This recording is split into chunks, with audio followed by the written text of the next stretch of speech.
pretty much my entire life, I have always believed that experience is probably the best teacher that we have as human beings. If we get to whatever phase of life that we're in, wherever you're at right now, everything that you know is likely from experiences that you've had in your life. When we're kids and our parents told us don't touch the stove because the stove is hot, if you're anything like me, you went ahead and touched the stove anyway, and then you learned what the concept of hot was, so next time you knew, hey, don't touch the stove. In the dark days before we had little magic rectangles that could tell us any sort of information that we ever wanted to know and a lot that we didn't want to know, but also could tell us like where we are at and where we want to go and how to get there and turn-by-turn directions and that sort of thing. Before we had that, if you wanted to know your way around a new city or a new area, the best thing that you could do is to simply just drive around and get lost even until you figured out where things were and how to get to different places. Everything in life is about experience. We learn from them, we grow from them, we learn things to do, we learn things to not do because of the experiences that we face in our lives. We get better at anything that we try our hand at when we get more experience with it. If you want to become a really good guitar player, then your best thing to do is to keep practicing, to keep experience guitar playing. If you want to be really good at sports, your best bet is to keep practicing, to keep experiencing it, to get involved in it. It's just the truth about everything else in our lives is that we learn from our experience. We grow as people from those experiences. And it's probably why I've adapted in my own life the philosophy that the only way that time in my life has ever truly been wasted, the only time an experience has ever been truly a waste of my time, is when I haven't learned anything from it. If I can leave a situation or make my way through some ordeal that life has to bring me, and on the surface level, it looks like it might have been a waste of my time, but I found myself learning something from that experience, then I think it's worth going through. Those can be all kinds of different things, like whether it's, going through a long interview process for a job that I ultimately don't get, or it's, having to make something, like doing some sort of a project or something, and it doesn't turn out the way I want it to, or it just doesn't come out the right way or anything like that. Or it could be going out on a date with a girl who in hindsight was not in any way, shape, or form romantically interested in me and was likely only going on the date because she took pity on me, or she was just too polite to say that she didn't want to continue to pursue me as a romantic interest. Whatever the situation may be, we learn from these experiences in our lives. To be blunt and honest with you, some of these times I've had to learn the same lesson multiple times. I think we all have to do that in some phase in our lives. But I believe that the principle holds true, that the only time we truly waste time through our experiences is when we don't learn anything from it. But I also have tried to learn from some of the experiences of others. If a friend or a mentor or somebody who I look up to is talking about a good experience of their life or how they were able to accomplish something that I would like to accomplish as well, I listen in and try to learn from their experience about what I can do to get to that same place. Or if they have a bad experience in their life, I try to learn from that as well. Take, for instance, when I was still going to Johnson, I attended one of the, it seems like 35,000 churches in the greater Knoxville area. But there's one particular Sunday at this church that just kind of always sticks out in my mind, and maybe not for the right reason. See, the preacher who was there that Sunday, he was a good preacher and a very sweet man, and I hold him in the highest regard, but this particular Sunday, well, he forgot to double check something pretty important. And because of him failing to double check this particular thing, nobody in that church service that day heard a word that he said. It became apparent within a couple of seconds, really, of his sermon that, well, his fly was down. And poor guy just did not realize it at all. And so, again, because of that, I couldn't tell you a single word that he said that day, and I doubt very highly that anybody that was present that Sunday did. And to this day, I feel bad that he had to experience that he had to go through that, because later it was revealed to him, and he was so embarrassed. And I felt bad for him then. I still feel bad for him today, but you can bet that because he went through that experience, I learned always a good thing to double check. Life is just full of different experiences and situations and mistakes and triumphs and different experiences that we go throughout. Our entire lives culminate in these experiences. And I genuinely do try to learn from each one of the experiences in my own life. I don't mind making mistakes. I think mistakes are kind of one of those things that just happen in our lives, but I get really upset at myself if I make the same mistake twice. I like to learn something. If I learn something from any experience, then it wasn't a waste of my time. But if I didn't learn anything, well then yeah, it was a waste of time, and unfortunately I've had that in my life a few times. But sometimes, if I'm honest with you, it's sometimes very difficult for us to discern the lesson that we need to learn from the experiences that we go through in life. Whether those be because the experience itself was just so big and all-consuming and hard for us to process, or it could be something like we just have a series of experiences happen one right after the other to the point that it feels like life is piling on us at times, and it's hard for us to take a step back and pause and reflect and think about what the lesson is that we need to learn from all of that. I mean, if we really stop to think about the events that just happened in the last calendar year, it's easy for us to see that we can get swept up in these sorts of things. I mean, 2020 brought with it a wave of just all kinds of different things, some good, some bad, but there just seemed to be one right after another, and we couldn't get past one major world event to process it and to think about it and to figure out what we need to learn from it before the next one popped up as well. From things like the Australian wildfires to the potential of World War III to the election to COVID to the lockdown to everything else that we experienced in 2020. I mean, my goodness, just looking at the past week alone, we've had to endure something that we never thought was ever going to happen. We saw images that, frankly, I never thought I would experience in my lifetime, but if we look back on the year, it seems kind of par for the course, because it just seems like all year long we've been experiencing these huge, major events that it's so hard for us to process our way through, and before we can ever even begin to process it, something else has come up. And these are just the things that we've experienced globally or as a community or as people, to say nothing of the things that you have experienced privately. This past year, you've probably had a whole bunch of new experiences and new things happen throughout your life, both good and bad, or somewhere in between. I know I've had those sorts of things happen in my life, and it seems like it's kind of hard for me to even process the good, let alone the bad. It's just sort of the things that we've had to walk through this all year, that these experiences have kind of mounted up. And so it's kind of hard for us to process it and for us to understand what is the lesson that we're supposed to glean from all of it. But the truth is we have different experiences that happen all throughout our lives. The experiences that I've had are not necessarily the experiences that you've had. You may have had similar ones, but you've not had the same experience. They could be good things, they can be bad things, they can be somewhere in between the midst of that spectrum. And we all have things that we hope to experience in our lives. There are things that I want to do in the course of my life that I would like to experience, that I have ambition to see happen in my life, just like you do. We have people we want to meet. We have places we want to go. If you're like me, you have food you want to try. It's just, these are experiences in our lives that we all have these things that we want to go through, to do, to experience for ourselves. And while we process these experiences differently, oftentimes we can still learn the same lessons from other people's experiences as well.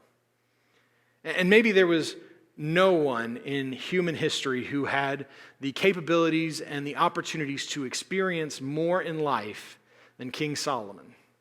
And we know a little bit about Solomon. We know that Solomon was the son of David, and also he was the son of Bathsheba too. And if you know that story, that's kind of cool, a weird coincidence there. But when Solomon was going to be crowned the king of Israel, when he was going to be crowned to take his father David's place as the king of Israel, shortly around the time that he was being coronated, God appeared to him in a dream, which is already kind of crazy in and of itself. But God came to Solomon and told him, "Ask me for whatever you want, and I will give it to you." Now, if we kind of take a second and think about that, a blank check from God is pretty great, to know that whatever you're going to ask God for, he's going to make happen. That is a huge thought to have. And Solomon thought about it for a moment, and he responded to God that he would like to have wisdom. And his motivation behind it wasn't so that he could, be revered. It wasn't so that he could be sought after for advice. It was so that he could effectively rule over the nation of Israel. And God was so impressed with this request. He was so happy at the way that Solomon had asked for this that God decided, not only am I going to make you wise, I'm going to make you the wisest king there ever was and possibly ever will be. And he gave Solomon everything that he didn't ask for. He gave him money. He gave him power. He gave him fame. Solomon was considered to be the wisest king in the nation of Israel, and again, possibly of all time. He wasn't just respected by the people in the nation of Israel, but also by other kings and leaders and other political powers and stuff like that of his area and his time. He had people who come all over the world just to come and talk with him, to seek out his guidance and his wisdom, to ask him questions, to get his perspective, to get his advice on anything. Solomon had all of this stuff going on. He was sought after. He led the nation of Israel to a time of peace and prosperity that thousands of years later, they still haven't even come close to achieving what he did. For the time of Solomon's reign, Israel was a superpower. It was one of the wealthiest nations in the world because of the wisdom of their king. And it all started when Solomon asked God for wisdom. That's crazy. And so because Solomon was this wealthy and wise and all this other good stuff, because he was that, it gave him opportunity to do things, to have experiences in his life that frankly you and I, that we couldn't even begin to think of. Anything that you and I would want to do, Solomon could have done. Anything that you and I couldn't even possibly think of doing, Solomon probably did think of it and could have done it. He had opportunity to experience more in life than anyone else in human history. So he did. Solomon tried it all. He did everything. He pursued wealth. He pursued pleasure. He pursued possessions. He pursued everything that we could possibly think of. Solomon tried it.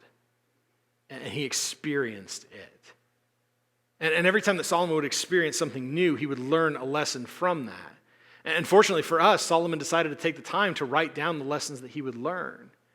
So as he experienced all these different things, Solomon would write down his takeaway from that, and he gave it to us in what we call the book of Ecclesiastes. So if you got a Bible, you're going to want to open it to Ecclesiastes. We're going to kind of be all over the place today, but that's okay. We're going to get through this.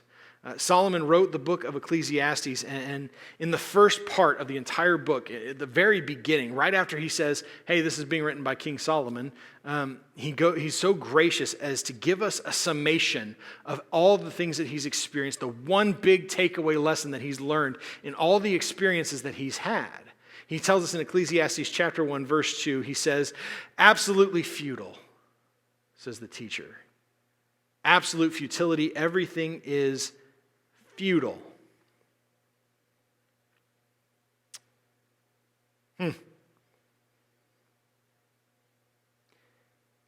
Not what I expected. And I got to be honest with you, if that's how the book gets started, I can't say I'm overly excited to keep going. This is something that I don't think would make sense to any of us. Because Solomon had it all. He had everything that you and I would hope to have. All the markers that our culture and our context has for success, Solomon had it.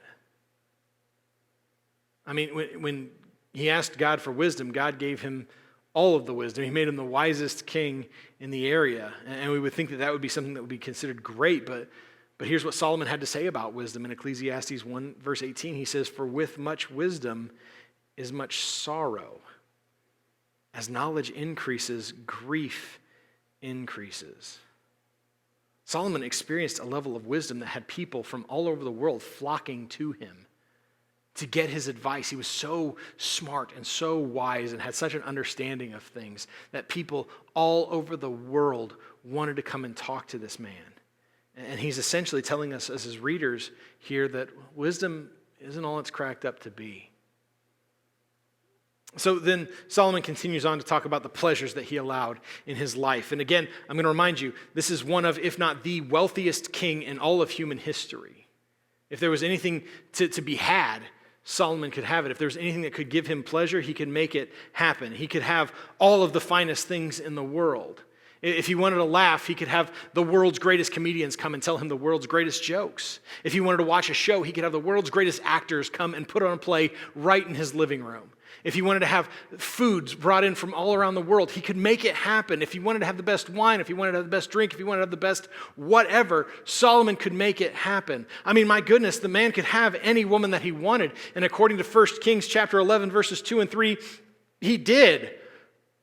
Dude had 700 wives and 300 concubines. That's a lot of ladies. So if it was in some way that could be considered pleasurable, Solomon could have had as much of it as he ever wanted to have. So he experienced pleasures that, frankly, you and I can't even dream of. And I don't know about you, but I can dream awful big myself. And yet, in spite of all of that, here was what his takeaway was about the pleasures that life has to offer in chapter 2, verses 1 and 2. He said, I said to myself, go ahead. I will test you with pleasure. Enjoy what is good. But it turned out to be futile. I said about laughter, it is madness. And about pleasure, what does it accomplish? So once again, we have the wisest man possibly ever in human history. The guy who was, the one thing he was known for was his wisdom. Who could have anything that we would consider to be pleasurable in his life. He could have it in a heartbeat. And he says that his experience with pleasure has taught him that it's, well, pointless. So at this point, I think it kind of makes sense as to why Solomon would go on to the next thing. The next thing that Solomon talks about is his accumulating possessions, right? So let's be real. Up to now, his experiences and the lessons that he's learned from those experiences have been kind of a bummer. And so it kind of makes sense to us that maybe he would try a little retail therapy here.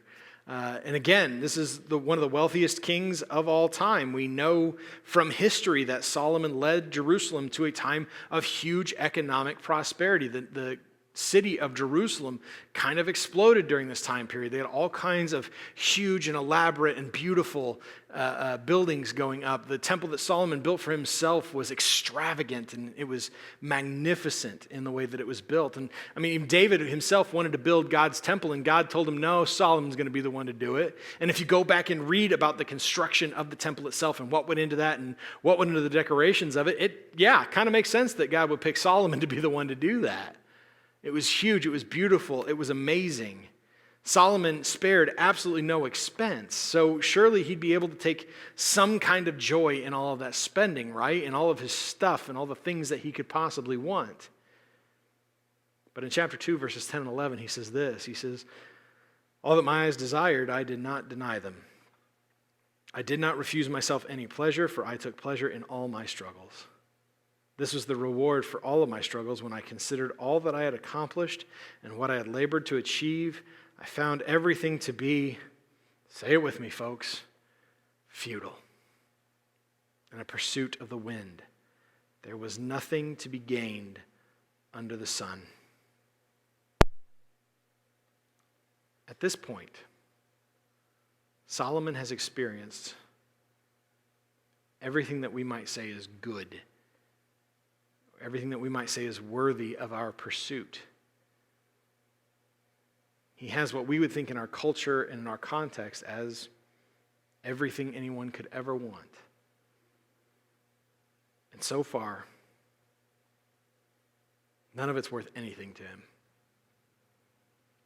The lesson that is gleaned from the wisest man in human history, from all of these experiences, the lesson that he is taking away from all of it, is that it's pointless. It's futile. It's a waste of time. Oof. And so Solomon goes from there to take a different approach.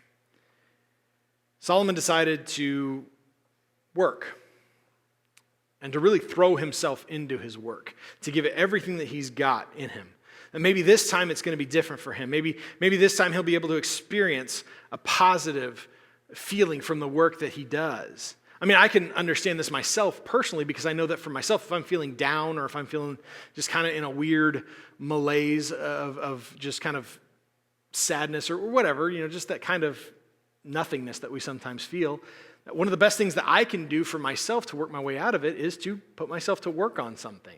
Whether it be a chore around the house or to get invested into a woodworking project of some kind, just something that whenever I finish with it, I can step back, take a look at it, and I can feel good and feel that it was worth my time.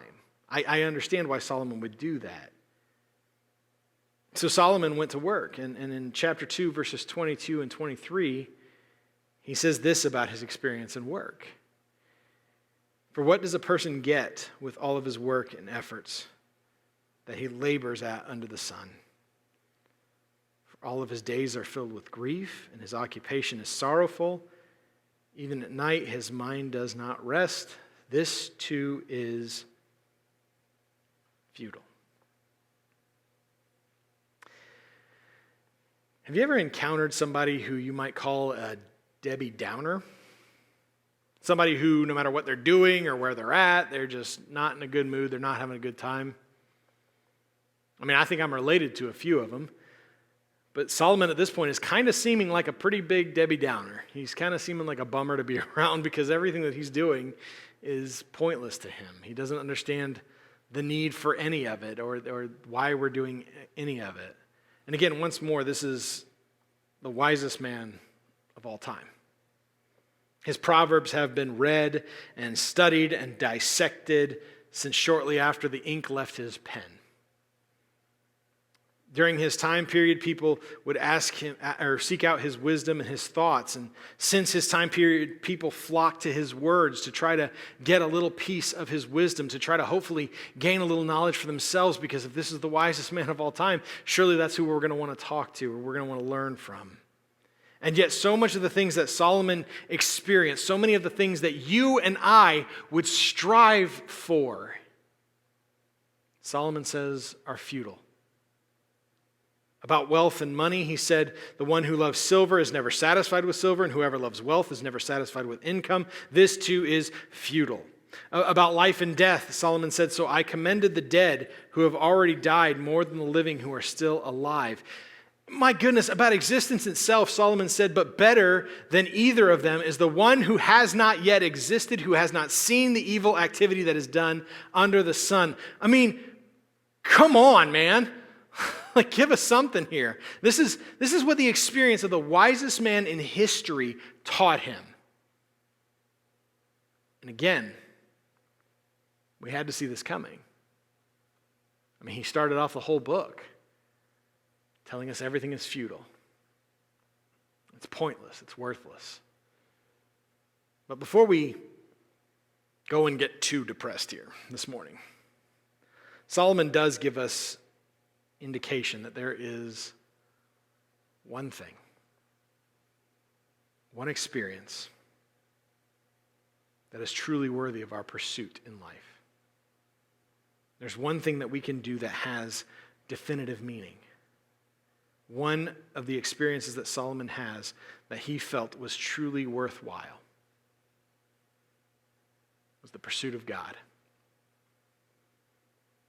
See, kind of peppered throughout the whole book and throughout really all of his writings, Solomon has said that the only thing that gives any sort of meaning to life, the one major lesson that all of his experiences have taught him in all of this is that the best thing for us, the only thing that can really give us any meaning, is the fear and the pursuit of God. He said in chapter 2, verses 24 and 25, there is nothing better for a person than to eat, drink, and enjoy work. I have seen that even this is from God's hand, because who can eat and enjoy life apart from him? In chapter 3, verse 14, he wrote, I know that everything God does will last forever. There is no adding to it or taking from it. God works so that people will be in awe of him. In chapter 7, verse 14, Solomon wrote, in the day of prosperity be joyful, but in the day of adversity consider, God has made the one as well as the other so that no one can discover anything that will come after him. Solomon understood that at the end of the day, the only thing that really mattered, the only experience that's worth having, was the pursuit of God. That God is the one who gives everything meaning. God is the one who can make sense of it all. That God is the one who can give our experiences purpose. Solomon even went so far as to conclude his entire writing, to finish up this entire book of the things that he learned from all of his experiences. He concluded at the last 2 verses of Ecclesiastes say this: when all has been heard, the conclusion of the matter is this: fear God and keep his commands, because this is for all humanity. For God will bring every act to judgment, including every hidden thing, whether good or evil. The only experience that the wisest man in the world found to be worth anything, the only experience that wasn't, as he would put it, futile, was the pursuit of God and what he wants in our lives and what he has to say to us and the lessons that he can teach us from the experiences that we face. I don't know what the last 12 months have been like for you. I don't know what the last year has brought to you. I don't know what happened in your life or how the craziness of what was going on in the world at large affected you. 2020 brought a lot of things to a lot of people. And that is hard sometimes for us to process. But regardless as to what it may have seemed like for so many of us, I honestly don't know that I'm ready to call 2020 the worst year ever. That may seem weird or maybe even a little wild to you that I would say something like that, but I think the fact of the matter is true. I'm not ready to call it the worst year of my life. Because I believe that throughout 2020, God has been trying to teach you something. And God has been trying to teach me something. I think that the experiences, everything we experienced throughout the year, both shared with the rest of the world and the things that we experience privately, were all to teach us something. That God may have been trying to tell you something or reveal something to you. But hey, I get it. It was a crazy year. There were so many different things that happened, and they seemed to just be dog-piled on top of one another. We had things happening one right after another. And so I understand how easy it is to get all swept up in what's happening and what has happened, to the point that you forget to stop and take a look back and try to figure out what the lesson is there. I get it. Lord knows I got swept up more than my fair share of times this past year. But before we can call 2020 the worst year ever, I think we first need to take some time to pause, to take a step back, to reflect, to process, maybe even to ask ourselves, what was God trying to tell me here? What was the lesson I needed to learn in the midst of this? Because it's been so crazy. I think we need to really stop and think about, what are some things that God has taught me in the midst of all of this? See, the fact of the matter is I can't tell you what God is telling you, just like you can't tell me what God has been telling me. We have to seek it out. We have to pursue it.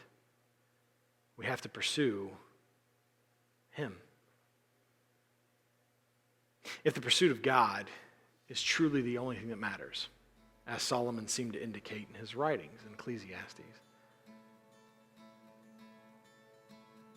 then we need to ask ourselves, what is God trying to reveal in all of this? We can't call 2020 the worst year ever unless we didn't learn anything from it. So what'd you learn?